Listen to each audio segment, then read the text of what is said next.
दोस्तों, ये कहानी है विजयनगर के राजा कृष्णदेव राय और उनके बगीचे से हुए चोरी हुए फलों की। तब राजा कृष्णदेव ने चोर को पकड़ने का आदेश दिया, लेकिन कोई उसे ढूंढ नहीं पाया। तब तेनालीराम ने चोर पकड़ने की जिम्मेदारी ली और अपनी चतुराई से एक अनोखी योजना बनाई।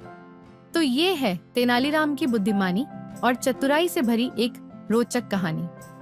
दोस्तों, विजयनगर के राजा कृष्णदेव राय के बगीचे में एक दुर्लभ और सुंदर आम का पेड़ था। उस पेड़ पर बड़े मीठे और रसदार आम लगते थे। राजा इस पेड़ को बहुत प्यार करते थे और अक्सर अपने दरबारियों से कहते थे, इस पेड़ के आम मेरे राज्य के सबसे बेहतरीन आम हैं। लेकिन एक सुबह राजा ने देखा कि पेड़ से कुछ आम गायब थे। राजा ने गुस्से में कहा, यह किसकी हिम्मत हुई कि मेरे बगीचे से आम चुराए? इस चोर को तुरंत पकड़ना होगा। राजा ने अपने दरबारियों और सैनिकों को आदेश दिया, लेकिन कोई चोर का पता नहीं लगा सका। तब तेनालीराम ने कहा, महाराज, मुझे एक मौका दीजिए, मैं इस चोर को जरूर पकड़ूंगा। तेनालीराम ने बगीचे के पास एक ऊंचे मंच पर ढोल बजाने वालों को बुलाया।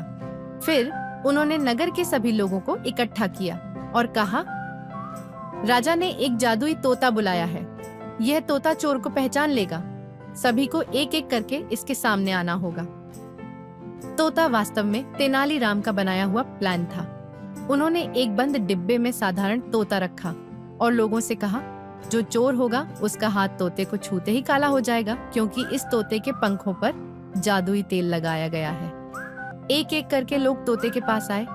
तेनाली ने ध्यान दिया कि उनमें से एक आदमी ने तोते को छूने से मना कर दिया और डरते हुए कहा, मुझे तोता छूने की जरूरत नहीं, मैं निर्दोष हूँ।